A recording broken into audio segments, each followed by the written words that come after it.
right, I'd like to bring this workshop of the West Alsace Milwaukee School Board to order. Can you please have the roll?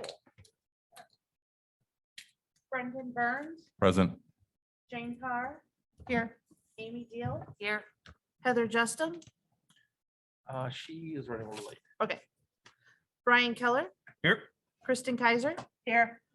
Noah Lee, Present. Jeff Sickich, Present. Bill Ustra. Here. All right, so we're gonna dive right in. So we have two workshops this evening. I'll start off with the first one, the Communication Committee, a referendum communications. We have a team here. Did you have any, or Amanda, any introductory comments? I'll always let you guys take it off. Yep, I will do a little bit of a kickoff and turn it over to Amanda and then the rest of the team, and you guys can introduce yourselves again.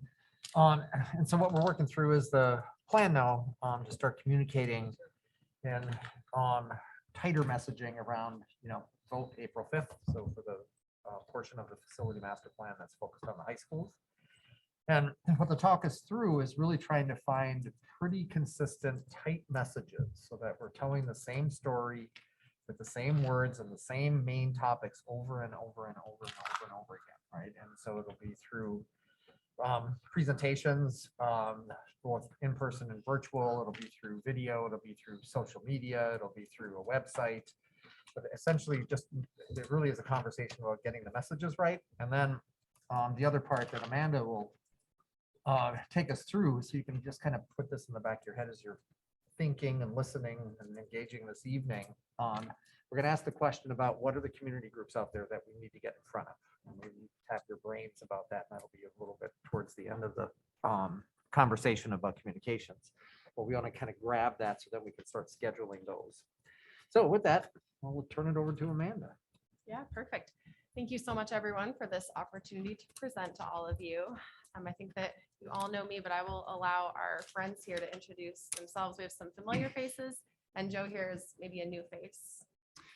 Thank you, everyone, for the opportunity to be with you. I'm Joe Donovan, and our firm is the Donovan Group, and we work with schools and districts around the state, increasingly around the country. I live in Wauwatosa, so this is an easy one for me. And so the work that I do is engaged in communications and engagement. And so I'm eager to talk with you a little bit more about that tonight. Again, appreciate the opportunity to be with you.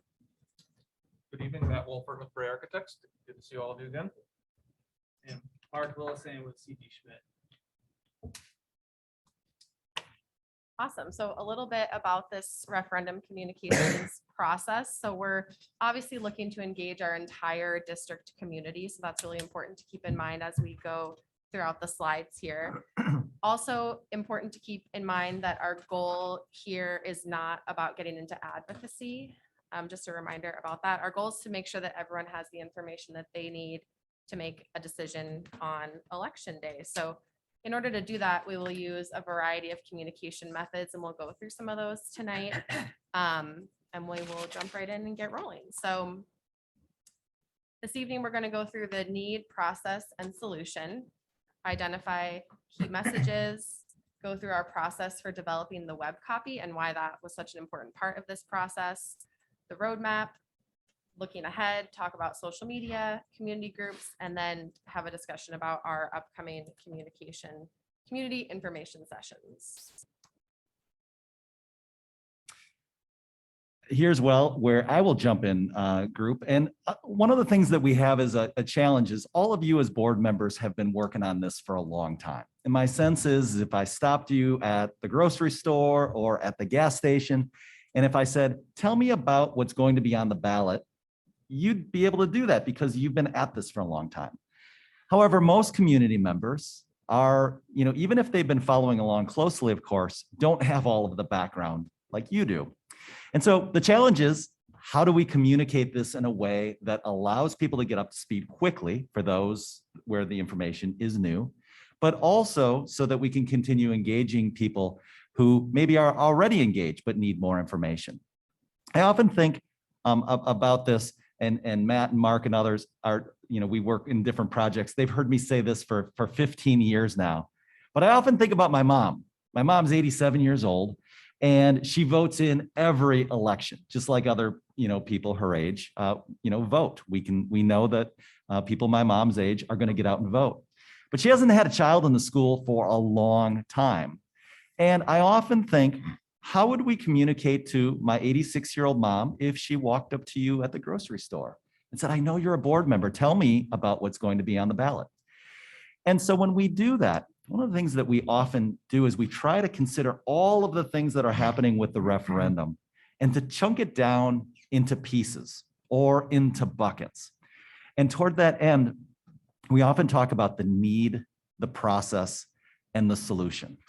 No one in this room said, I can't wait to go to referendum. The referendum is a solution that's built with a process to address a specific need.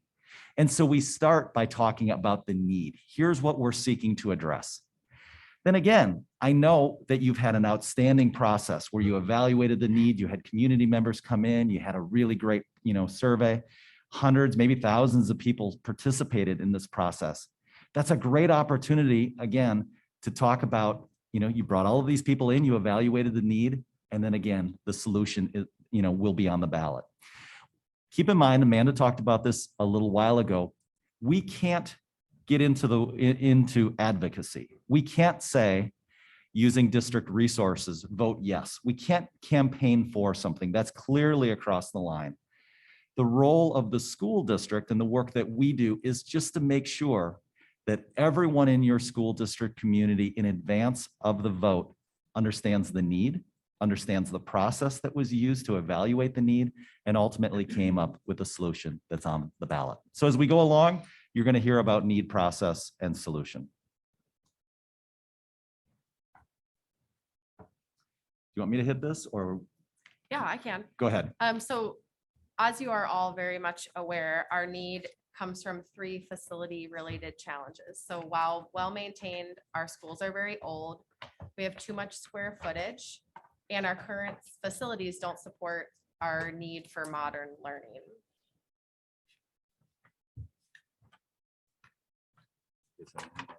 No, I think this is pretty foundational to an understanding for the community of what our base needs are. We're gonna still massage this a little bit. We're gonna get into whether we want to talk more about our capital maintenance backlog district-wide of $248 million or whatever the number was as another driver behind why we're considering this. We do have needs that aren't going away. And obviously we want to talk a little bit as well about just getting alignment between enrollment and capacity, because we've got almost 1,500 excess seats of capacity across the district. So we're going to build these messages out further.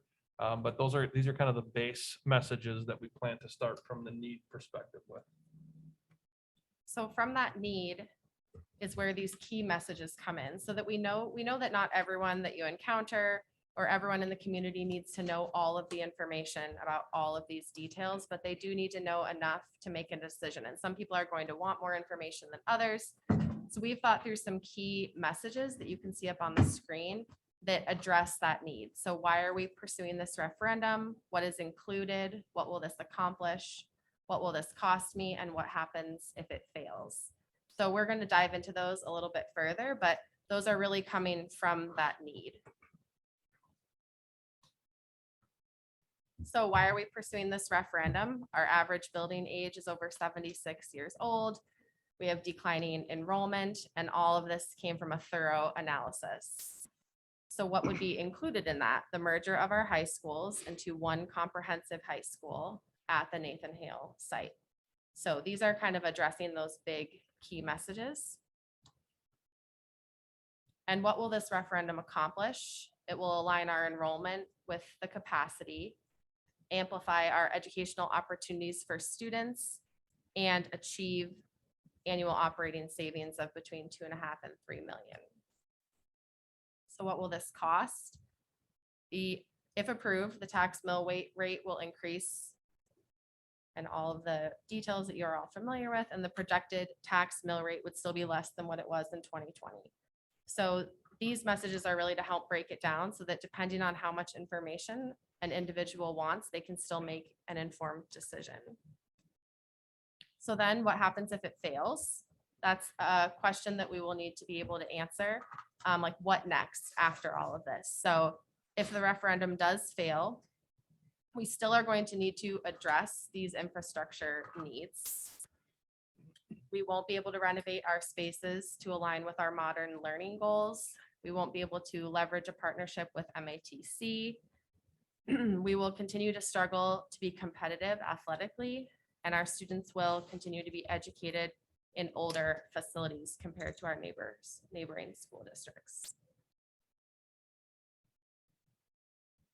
We pause it back one slide. The savings, and Mark Duff probably needs to jump in here. When that was evaluated, I believe that savings is estimated based on more than just merging the high schools. Is that correct? That has some other assumptions at play as well? I believe that's the first time you as a board have probably seen that range of dollars. So would this be a good time to jump in on that?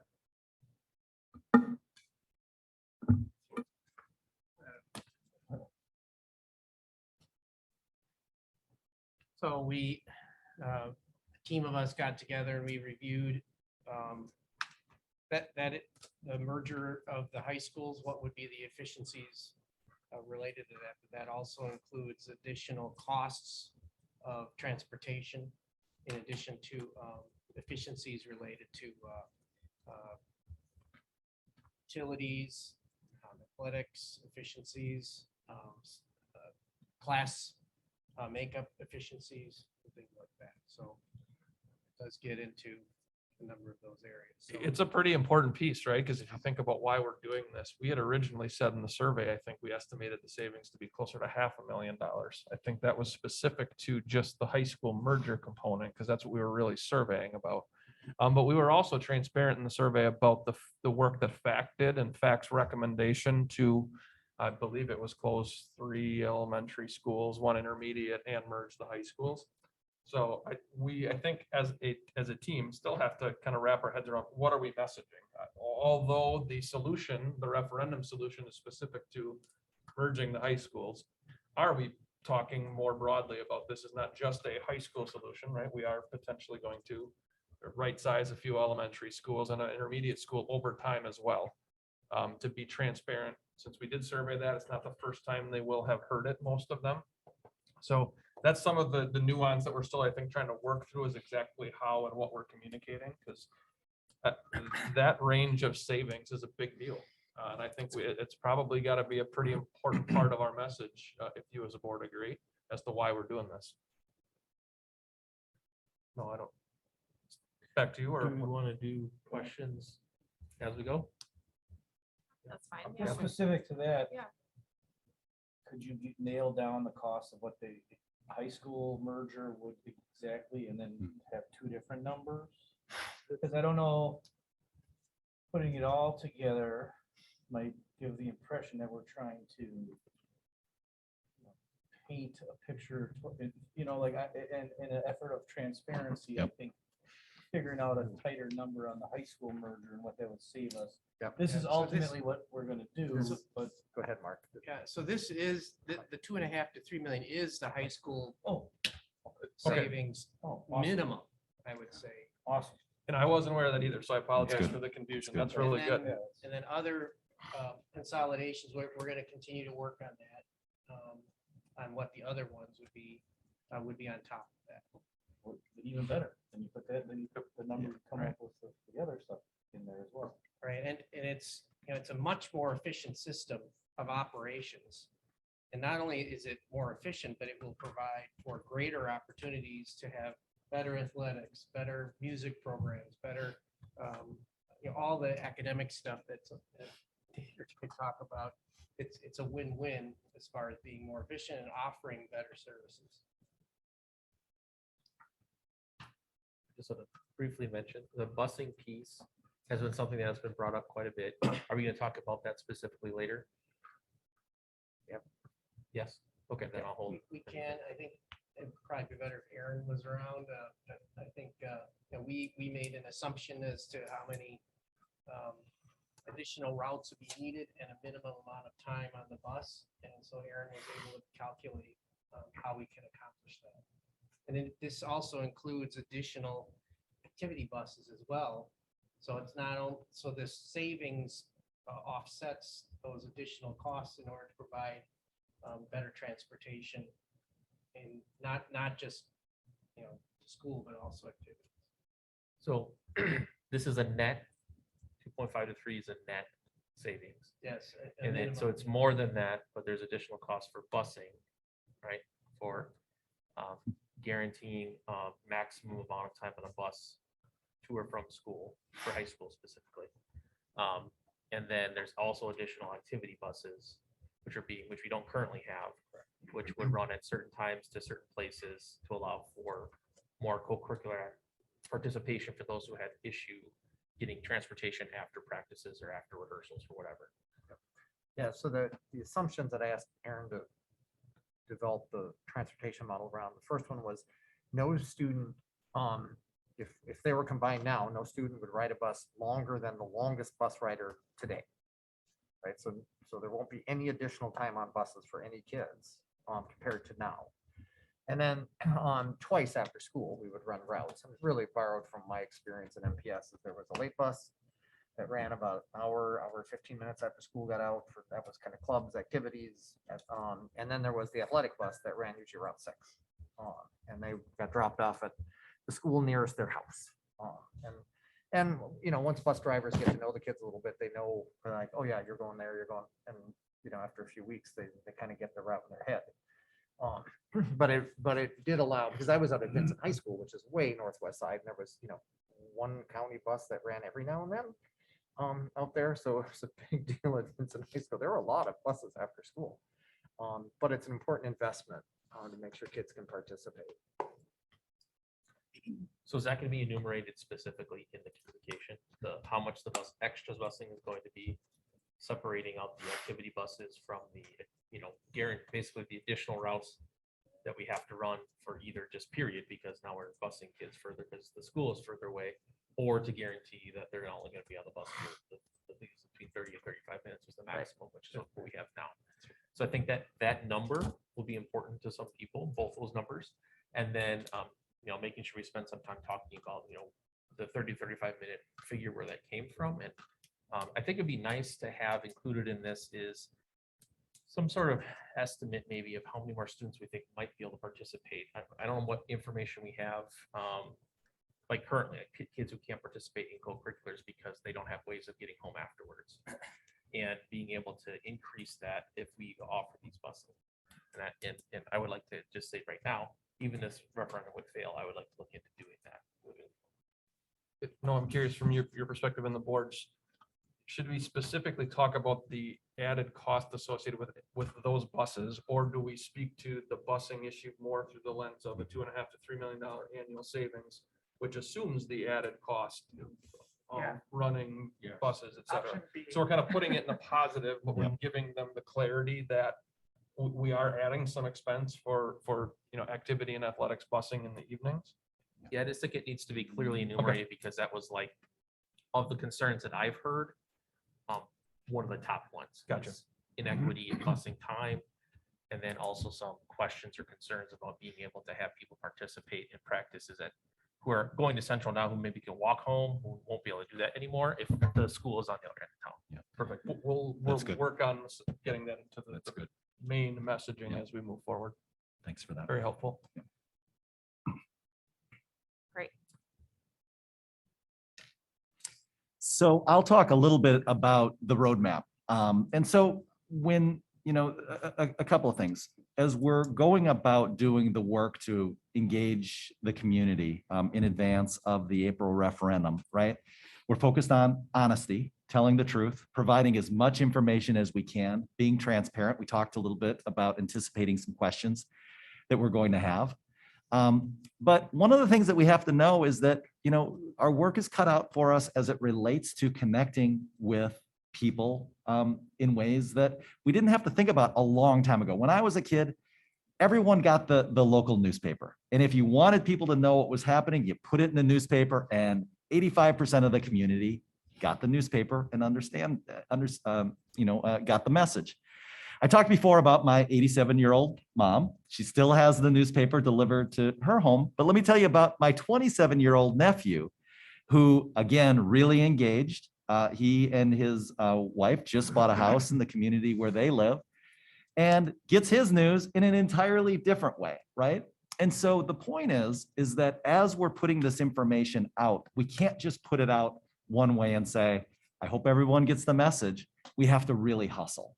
And so with that, we wanted to talk a little bit about a roadmap that we've created. And this is something that we do that outlines all of our efforts as it relates to communicating with audiences.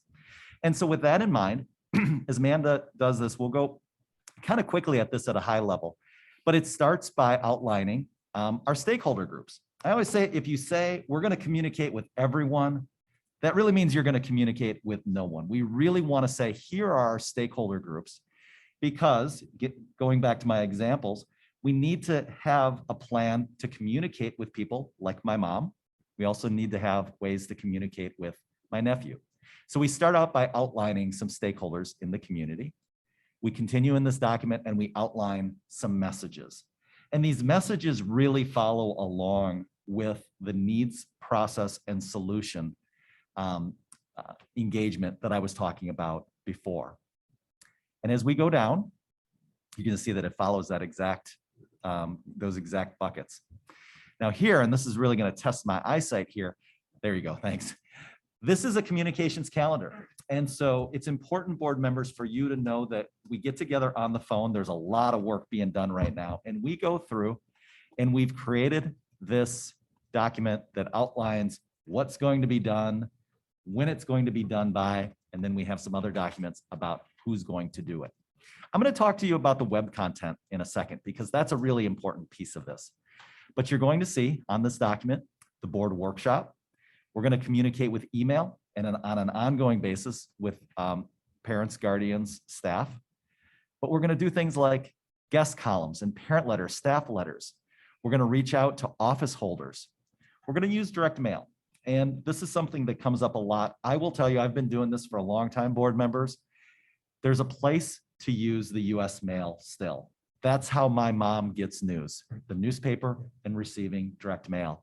And so we've gotten really good at being efficient and doing this in a cost-effective way, but using direct mail to get things out to the community. Service club outreach, Rotary clubs, Kiwanis clubs. We're going to do some quick facts cards. Of course, social media is a big piece of this. We're going to talk in a little bit about some events. We're also going to do videos. Video is a great way to cut through. We use videos increasingly because my mom sees videos on social media. Parents see it on email. And it's a great way, again, to kind of get through the noise. Going later, we have some other mailers. The bottom line is that we have a whole system to get to as many people as we can and to do it efficiently as we possibly can. We're going to look for opportunities to make some news with some news releases. We really, really kind of call on all of the tools that we have in our communications toolbox, all the way to the end after the election, where some of the pieces that we have are, how do we thank people, who voted? How do we do this in a way that is after the vote? What do we communicate and how? And so the key is that we have this really robust roadmap. And that's what we're working now. And it starts really with the messages. So, excuse me. One of the things that I always really like to do is, based on the messages that you saw, and we can go back to that a little bit later if we want, but let me just kind of hit this here, Amanda, and if there are questions, we can go back to this. I always like to jump into the web copy first. And we're talking about web copy, we're talking about the stuff on the website. And I like to write that first based on the messages. Here's why. Because we're not encumbered by space. If you do a mailer, if you do a letter, you're not going to do a 4-page letter to the community. But as we're putting together the web copy, that is the stuff on the website. The website is the clearinghouse for all of the information. A key piece of the web copy, board members, are some frequently asked questions. We spent a lot of time on this. In fact, we were working on this over the weekend, is anticipating the questions and then answering them as honestly, forthrightly with as much information as we can, including the bus question that we had a little while ago. So please. I was gonna say, something that comes up often is what about what happened X years ago with financials? It gets brought up constantly. I'm like, I wasn't even living in West Dallas, some of these stories. But that people latch onto that, and I keep trying to teach people that we are in an extremely good financial situation for this to be the best time for our community to do this. So I think we need to get ahead of those concerns among the community who haven't made it, haven't noticed the amount of good work that's been going on Yep. with our financials. I'm glad that you brought that up. We hit that very hard. I think Good. that's probably the fourth or fifth question that we have. Okay. And that's one, frankly, and I'm coming in from the outside to say, I remember when that was front page in the Journal Sentinel. I also understand the great financial position that you're in now. That's an opportunity to tell the story about all of the hard work that was done, the great planning that was done, to put the district in a situation where now you can address these facility needs in a thoughtful and meaningful way, and one that protects taxpayers. That's exactly right. So we also include the ballot language. You've seen the ballot language. I'm not an attorney, but I think even if I was an attorney, it wouldn't make any sense to me, right? That ballot language is so difficult to understand. What we want is we want people to see the ballot language and to explain what it means, again, before people go into the voting booth. So again, we're looking for multiple ways of providing information to people to explain as much as we possibly can. And again, it starts with the web copy based on the messages, and then we distill from there to create all of the other pieces. So our web copy is done. We're doing some tweaks, and then we're going to be able to create very quickly all of the other pieces that we have. Jane? So a lot of community members read the Now. Mhm. And I didn't see the conventional newspaper in here. And, would we have an opportunity to work with somebody at the Now to talk about need, process, solution, and really do what we're doing through that newspaper, because a lot of people will go there. Yeah, it's a great idea. We do have built in the plan some news releases and potentially some guest columns, but you're exactly right. And it's a great opportunity to do that. Yeah, Yeah, and we thanks. can reach out if they want to assign a reporter and do a 3-part series leading up That's to this. I great. think Right. we'd love to. That's great. And we'll do the outreach to them and not wait Yep. for them to come to That's us. right. So that's really Right, helpful. because then we can put in there what's really happening. And, Yeah. and, I think that would be to our benefit. Good to go. Great. Yep. Well, Bill? Where is the explanation of the mill rate Mm. and taxes? Because I think the biggest thing that I see from people is they don't understand how taxes are handled. Yeah. They feel that we're just upping taxes and this and that. How important is it that we haven't raised the mill rate in our community? So I think in long form, when we have the opportunity to present to the broader community, we're going to basically walk them through, here's our mill rate history, right? Showing the steady Mhm. decline with the exception of the 1 year, which I think dates back to sale of this building or something to Yep. that effect. We're going to then introduce here's what it costs for a $100, $150, $200,000 homeowner, whatever dollar amounts we decide are the right dollar amount of property values. So that's the $119 per $100,000 of property value. And then we're going to put the bar chart back up again in our slide 3 and show that we're basically at or below the 2020 mill rate, even if with the 119 added. So when we get the audience, it's going to be relatively easy and impactful, but we're going to have to work hard in terms of telling that same story in print and in our direct mail pieces, because there's a lot there. I think to Ms. Kaiser's point from before is I think we have to take head on, that we did have financial challenges. We've addressed them. I think the district has done a great job messaging that. I don't think we should hide from that. What's the point? You've done a great job. Let's celebrate it, not be afraid of it. But I think the most important piece to your point is if people think the solution makes sense, the first thing they're going to do is jump to what is it going to cost me and do I think I can afford it? Yep. If they don't think the solution makes sense, almost doesn't matter. They're probably not going to support regardless. So the two pieces are make sure they understand our need, what we're proposing, and then most important is what is it going to cost me? as a taxpayer. There, to build on that, there's two things that we often think about, and I think Matt touched on both of them. One is aggressively telling the truth, right? We're not going to spin anything. We don't have to spin anything. We're going to aggressively tell the truth. We're going to look for opportunities to get that out. The next thing is to hustle, right? Is to look for opportunities to get the word out. And in different communities where we've done this work, we find different things that we can do in addition to the things that are on the roadmap. We're going to do all of the things on the roadmap, but maybe there are some other opportunities that are out there as well. So the idea is to do whatever we can to get the word out. Bill, were you thinking more, or is that the type of message that you want to make sure we're sharing on tax impact Yeah, I just specifically? want to make sure, because what I see and what I read from people's comments, they just don't have any idea on how the city's taxes work and what the impact on our portion of the taxes are. So few people look at the detail and see that the school district has gone down, down, down in terms of a percentage of their overall tax bill. They see the total, they compare it to last year. If it's gone up, everybody's guilty. If it's gone down, nobody's made it go down enough.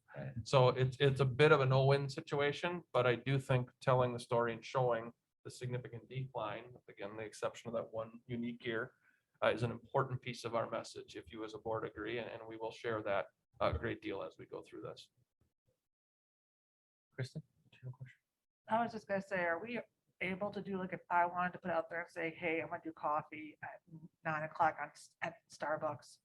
If you have questions about the referendum, check me out. Is that okay? I think coffee with Kaiser sounds like a That's good great. option for us. to Let's start make it happen. advertising. It is okay. And if there's a basic, presentation deck that Yeah. you want to use, or it could be in hard copy at it's a Sure. coffee place, you're not going to set up a projector probably. But what you That- can do in I that will. circumstance is you can actually advocate for a yes vote. Yeah. Or we can't. Right, the board can. We can be Right. part of community groups as well, right? Correct. Right. I can't stand there and do it. And the attorneys even advise that, if I'm there and one of you are there, then we're really there as district representatives. You're not there as, that you have your independent kind of free speech around this, so that, if one of us is present, then it's no advocacy. But if you're there just as board members doing a presentation, you can advocate for a yes vote. Just be cognizant to not use any district resource. That's right. Associated with that. Don't use a district issued email address or anything. If there's any sense of gray, just don't do it, because it's not worth it. Really be distinctly separate in terms of board activities using taxpayer funded resources. Something as simple as an email address is a taxpayer funded resource. So if you're just not sure, don't do it, because there's no point, and you're not trying to do anything wrong. So use your personal assets and resources whenever you're communicating with advocacy, if you elect to go that route. So just to be clear then, so then we have our district Facebook page. Like, I would not put anything on there specifically about it. I could put something about this, but not advocacy about it, correct? Correct. A district sponsored or owned or operated Okay. social media page we will be using to disseminate information. Okay, Information, So I right. wouldn't use my Facebook. Your personal. I could Your use personal. my personal. personal, but not Yeah. my district. But then you would have to make sure that whatever you're You don't have a district communicating. Facebook page. Yeah, It's your- so Oh, yeah, true, but I mean, I do, but I have my regular personal one, and then I have my, But James your school Harvey board School will do Board. that. And so there is a delineation there, because Yeah. the candidate pages that we all created Oh, are yeah. not owned by the district, are not paid Yeah. for by Oh, the okay, district. right. That's right. So Just- on those things, you could say, you could advocate in favor or against, if that's whatever your viewpoint was, Mhm. because it's not paid for by the district, it's not run by the district or Okay. any district staff, it's you Okay, and only you. Or So- just make sure that you Right. change it if you have the web address, or if you have your email, make sure it's not the district email. If you could use, like, I don't know, you have Carve or whatever, use that. okay. So could you be at a grocery store and do a hot dog giveaway while promoting a yes vote type situation? Yes, as long as no district resources paid for the hot dogs. Let's say the hot dogs are donated. Yep. Yep. Right. Or, and my other question is, this might be way later, but is there gonna be like some modeling or some stuff we can look at of what we're doing to the building? So the Some of these actual, presentations? the actual architectural solution, you're saying? Yeah. We typically would not do anything beyond site plans and floor plans, pre-referendum or leading into a referendum. And there's reasons why we can. But what we have learned is that we want to get people to concentrate on the needs we have, the proposed solution, and the cost. We don't want them to get hung up on, I don't like the window over there, or I don't like the way the door is, or I don't like the car out front, or that it's the old porridge scenario. It's too hot, it's too cold, it's really hard to get it just right.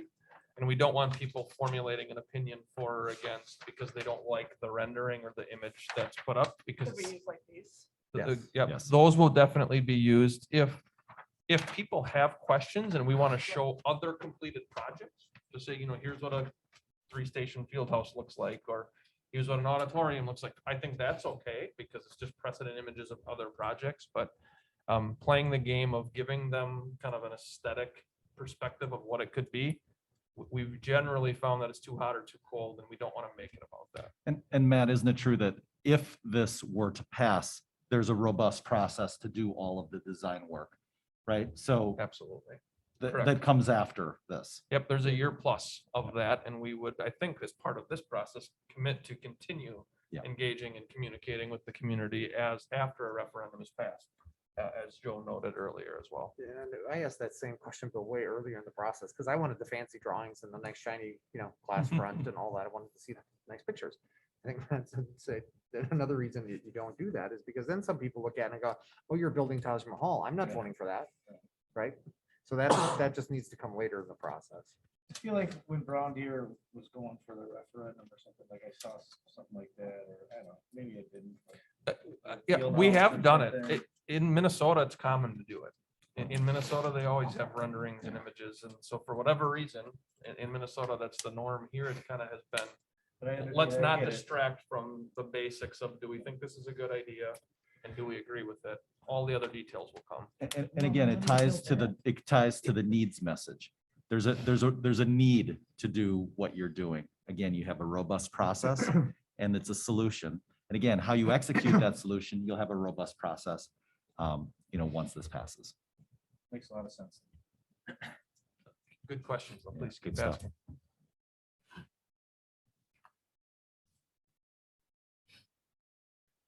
All right, great questions. And this actually transitions really nicely. So now that all of our web copy is nearly, if not completely done, as Joe explained, we can kind of robustly transition into a lot of these other pieces. One of the communication tools being social media, which we know won't reach everyone, but is a good way to get additional voices and information in front of people. So a part that you can be helpful with is what bite-sized pieces do we need to expand upon further on social media? So we can take some of those FAQ questions that people are still unclear about and do shorter videos and allow people to digest some of this information in shorter form ways. So this will be another tool that we will be using. And now that we have these messages, we can start using this quickly.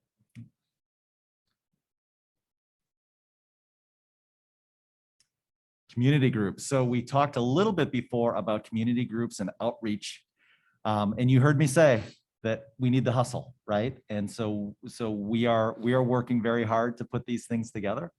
But I think that the call here is it's helpful if board members, your members of different groups, and might be willing, as we said before, to present formally or informally, share information with these groups. And again, because we're here at a board meeting, we're talking about communicating information as you officially in your role as a board member. The idea is we need to, as segmented as our community is, and this is true in every community, it's important to reach people in person where we can. So with that, Amanda, I don't know if you wanted to say a little bit more about that and how they might do that. I think it's helpful just as you're brainstorming together, like we've already been doing, to continue to do that and think about what areas of the community we might be missing.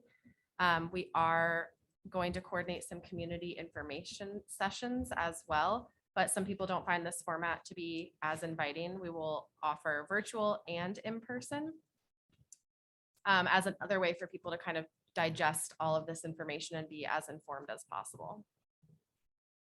One of the things I was hoping we would do, so if you go back to the other slide, is just maybe open up the conversation amongst you guys, like, okay, what community groups come to mind that we should That's be great. reaching out to, and just start typing one on. the That's slide. fantastic. Let's just grab them quick. Are we able to speak to the common council? Yeah, we can ask. Because I like that. And then also, Amy brought this up last week. We would like to, have a letter to the editor or op-ed written on behalf of the board. And I'd be happy to do that. Explaining what we're doing and some of the misinformation that got put out there right away and kind of speaking to it. Because I was gonna do one, but then, if you want to start drafting from the board, that would be great. Because it would, if it's gonna come from the board, then the board needs to, take action on it. Anyone They have do a approve it. problem with me starting it and just getting out there? So I just shot you an email too. Can the board set up something at PTA kernel? Oh, Oh, that's yeah, great. that, We'll don't see worry. hundreds PTA, of families. PTA Like, council. Fantastic. So many of our families go to the PTA carnival and with their younger kids. Yep. So the whole idea that we would be discussing why this starts at the high school, that might be a really important place to do it. The, women's, the women's club, the West Women's Dallas club. Women's Club. Is that the full name of it? I think I mentioned to you, Amanda, already our neighborhood associations. We've got a handful of really strong neighborhood associations. I think. I mean, even if they have, like, I know coming up here, if they have any events or anything, if we can like even set up. a Liberty great. Heights has that ice skating thing going on. Yep. We The could other ask thing to think about is even if they don't have formal meetings or presentations, if they would be willing and as an association to share our materials with Yes. their Yeah. members, that's just as effective at Yeah. times. It's just another conduit to our non-parent, non-staff. So Yeah. as we're doing this outreach, it's great if we can get an in-person presentation and meeting. That's the best case scenario. But if they're either full on their agendas or don't have meetings coming up, let's step back to would you disseminate, send this information to your members on our behalf. Articles and newsletters. Yep. Liberty Heights currently is having ice skating and hot chocolate on Friday nights. Payroll seven. donated, Actually, Tuesdays and Thursdays, and then they have a hockey night on Wednesdays. The restaurant I got tables heart. in town donated all the stuff to make the thing, and then Liberty Heights has a really strong Nice. Friends of Liberty Heights neighborhood. There's East Dallas. Yeah. What about the senior Rainbow Gardens. Yeah, the senior center, it's a demographic that we definitely want to hit. You have to get an invitation. So the senior living communities are very protective of their residents. Mhm. And so if you know someone who's living there, they can say, I'm in. One on National, right across the So valley. if they can invite us and say, I'm inviting someone to come talk about this referendum so they can provide information. Contact them and say, I want to come do a presentation. It's no go. Isn't the West Dallas Senior Center actually separate from the living communities? It's a. Oh, yeah. Oh, the senior center? Oh, Yeah, yeah, the I senior don't, center. That's a municipal. yeah, we'd have to see what the city, I don't, city rules are on that. Obviously, West Milwaukee, we should also be looking at, we talked about the Common Council, we should talk about. Kiwanis, Kiwanis. Lions Club, Yeah, Rotary Yeah, Lions. Jeff, what's the group you're with? The Monogram. Monogram, thank you. Think of the name. Can we do any church stuff? You can. Because, I mean, that's To get it. probably a demographic in church, the people that we want to make sure hear our message. Yep. It might be like trying to speak to their board, the church board, Like a Because generally those are Dias or- respected members, and you're never gonna hit anybody if you try to go to a service or something like that, but you could see if they would have a board, if they were having a church board meeting, either provide information to them, present to them, and say, this is what we're doing, this is why we're doing it, that sort of thing. And then they would disseminate that to their congregation.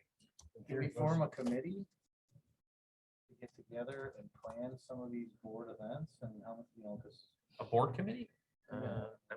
We can't, I don't think we can form a. I feel like we would need to do something like. we gotta divide really content, communication get like together we- and otherwise figure out like a schedule, or hey, maybe like we could go somewhere Mhm. on a Tuesday night and we can split up and Yeah, that makes recruit some sense. teachers, recruit some parents, and kind of branch off into smaller groups with the same message. Yeah, a little bit, I was thinking as we gather this list and then Amanda and team start reaching out to try to just build a schedule.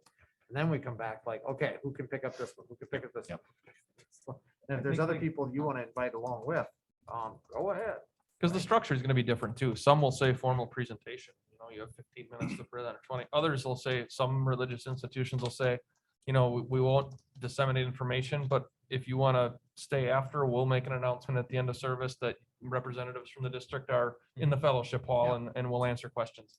So I think the structure of those meetings, once we get the list of who we want to meet with, the structure will be different. And then I think, as Dr. Lexman said, we'll reach back out and get board member volunteers to attend as many of these as possible. What about the, I was just gonna say, a lot of our parents' sporting events is where we see a lot of them. Would that be an option for us to go and just have literature?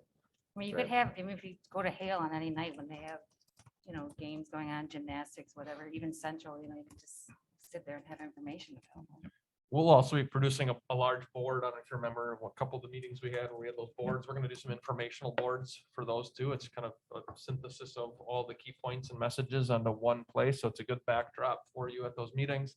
The other thing to think about is we may just want to do program inserts. So if you've got a 8.5 by 11 basketball or volleyball program, or the leaflet for the play or whatever it might be, just do a simple half page that we could insert into all of those programs. So anytime somebody comes, they're getting that information, they're seeing it during, before the game, after the game. Sorry. go ahead. No? Okay, so when we were presenting about this initially, you guys came so prepared and Marty had just an amazing presentation and we had 2 people. So my question is, do we spend some of our energies? We've already got those planned, but just to have them planned and nobody show up is not what we want. So do we put some of our efforts into, how can we get people to show up for those? Or so do we say, do we just, get the word out, especially here, please come to this meeting. Brass Monkey Club Paradise. Oh my gosh. So I just think that that's really important because it's just so disheartening to go to those meetings that we have all this great information and then no one's there. So I'd love to address that as well. And the worst thing about that is then the people come to the meeting and complain that we're not having community Right, input.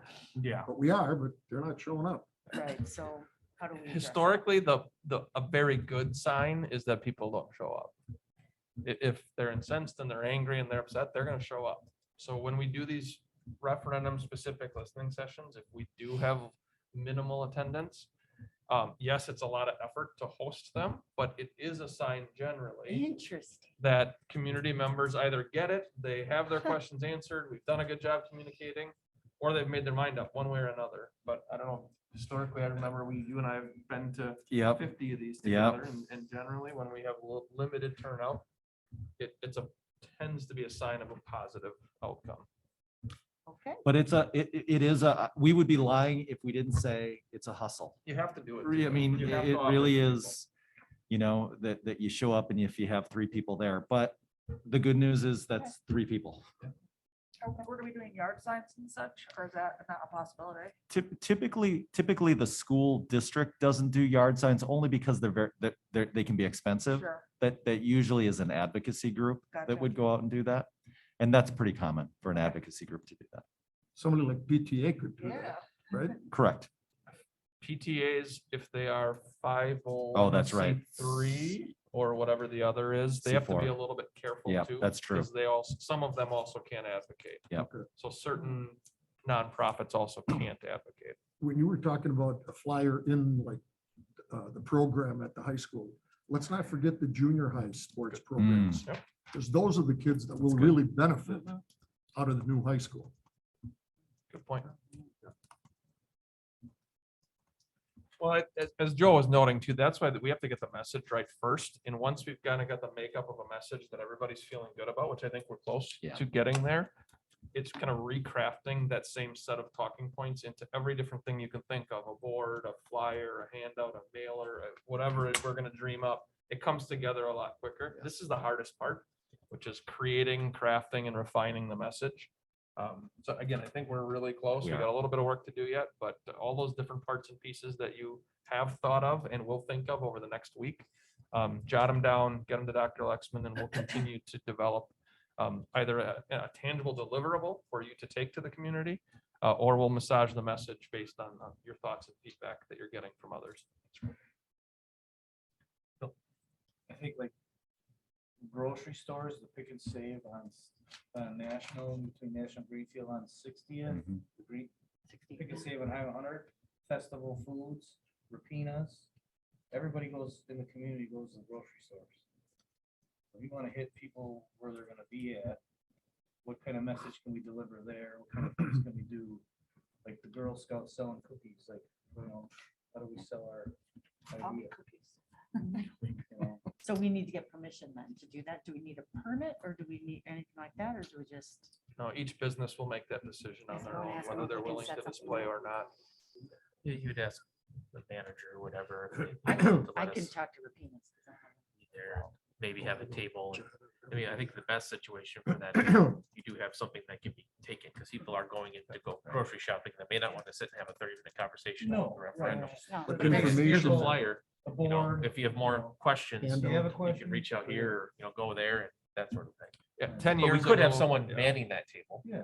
Yeah, just 10 years ago, I would say hour. grocery stores would have said, put up a board. We'll throw a flyer in every bag as we're bagging it on Saturdays or whatever their Yeah. busiest day is. Now there's just a lot of fear over staying Yeah. apolitical. So I'm not saying we shouldn't do it, Sure. but there's a lot more sensitivity to it being perceived that they are advocating. But if they're willing to, they're great opportunities to get the word out. I think PTA meetings too, the individual PTA meetings. You can request to be a person to speak or be available for questions, and they can put it on their agenda. A lot of PTA meetings now have a virtual option too, so that it actually gets more people to participate in it. So I think that can be a mechanism that we can utilize. The schedules are easy to find, and you can say, I'm gonna hit this one, I'm gonna hit that one, so that we can just have a presence there. Yes, And maybe even multiple times over the course of this time frame, to be available to answer questions, or even if they're emailing questions to us directly after that, provide the information. I was just gonna say also with us having the PTA council, it's, if you guys can get the paper, get the stuff to them, we just, we meet once a month with all of the PTAs. So we can, disseminate, and it's good for us to talk to the individual PTAs if people have the time, but since we already meet with them and they're kind of required, it's a nice way to get information out to all the PTAs. And we usually meet oh gosh, when do we meet? The first Wednesday, the first Wednesday of the month. Can we just do a formal presentation? Yeah, because I always have a report, like even Yeah. that I have done a lot of updating for them, but haven't like brought a slide deck. And I think it's a good group of parents that get really excited, like they get excited that Dr. Lexman comes and gives information sometimes even before it's like released to everybody else. So I think it's a good group of people that would really disseminate all this to all the different schools. And of course, it's open for people to, if they want to email the board or ask us, individual questions, but that's a good central way of getting stuff disseminated out. So I'd say for the senior living communities, if we have something that we're gonna mail out, to do that first, because then people will know about it who live there. And then if there's ins that we have to those communities, then we say, hey, that flyer that all your residents got in the mail? I'd like to come talk to you about what that is about and answer any questions people might have about it. Some people may call, like if there's a phone number on there, when I used to mail things out to senior living communities, they'll just call you. But some may not. And if they have an opportunity to talk to someone one-on-one, or in a small group setting, they might be more apt to do it. And they're a huge voting block. I mean, it's, to be honest. What about our partnership with the city? And getting them on board. I mean, I don't know if they can advocate for us, or if they want to, or if they don't, or if they stay away. Is that, because I feel like we have a probably pretty great relationship with our mayor. And if he's on board with our idea. it would Ooh, be what nice if to we do have- the youth commission? Yeah. Because I could bring that up at the youth commission. And that affects those kids. I think it's a great we'll see if idea. We can get in front of the common council to do the presentation. I think makes sense, especially for West Allis. Yeah, and if they don't want to give you an agenda time slot, you just show up and give them an overview during public comment. No different than. That's right. Again, they likely will want this as a Yes. brief presentation. Most municipalities would with an investment of this type. To your point, they should be taking the same line you are, not advocating in their official capacity using village or city resources, but as individuals with elected officials with a strong network of people, the more we can get elected officials to personally advocate on behalf, the better off we're gonna be. And it's just like, I think it's just a good thing to do as a courtesy, right? It's just with other elected officials. We have something like that in the roadmap. I just think it's a good practice. Can we have a meeting with the aldermen and bring them in and have a separate sit down with them and talk and have an open forum or?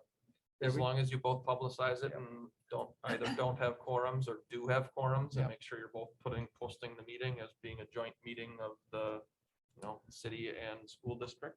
I think that might be really valuable to get them We did, understanding the miscommunication on certain things. Yeah. Because I've seen some of their posts and they aren't always posting the Right. exact right yeah, things. it is complicated. It's hard to get it right. That's why trying to hone this to just what are the most important messages to keep repeating. We did a civic leaders special by invite only kind of leading up to the survey. That was probably one of the best attended even than the just general community kind of all calls. But they're when it's just them, they come in and they'll let you know where they stand. So we can get some of that too. Yeah, a little bit. That's good. It's also the important part of no referendum ever passes 100% to zero. So it's okay if people don't agree. Our job isn't there to fight them on every detail, right? It's okay to disagree and be respectful and mutually part ways, knowing they're not going to vote for it. That's okay. That's okay. And you do, I think historically, you do more damage when you try to vigorously debate that to the point where you turn more people off. And so, again, as you all know, to be respectful, be honest, and we're going to be just fine. Yeah, I'll say that too, like on social media, like just can't respond to people. Right. Just like I've taken the approach of what I say is just get the facts, and if you vote yes, great. If you vote no, that's what it's about. Don't throw all this dirt around, just can't engage with them. 'Cause that's what they want. Right. Okay. This step.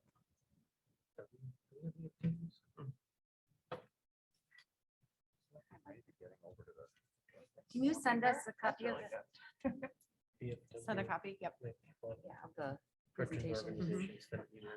Amanda, too, like talking points for all of us, if we're all going to be doing this, I feel like they should all be really uniform. For sure. Yep.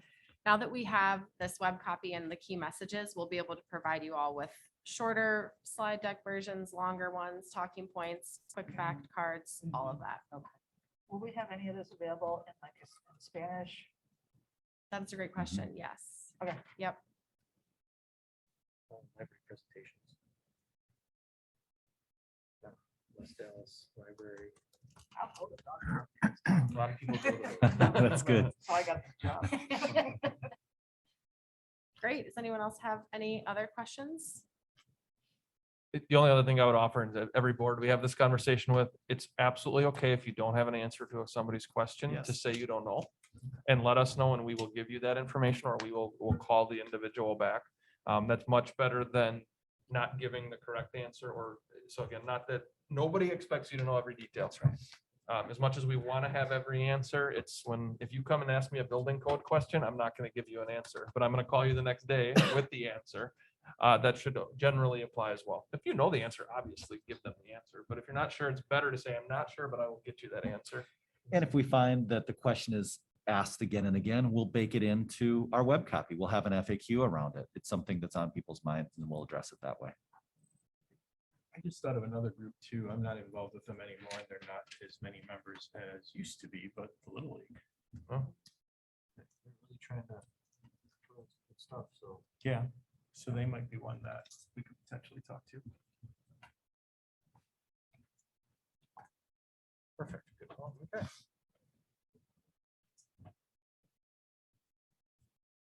All right. Good to see all of you. Yeah, thank you. Full speed ahead. Mhm. Thank you. All right, thank you. Thank you. Thank you. Thank you.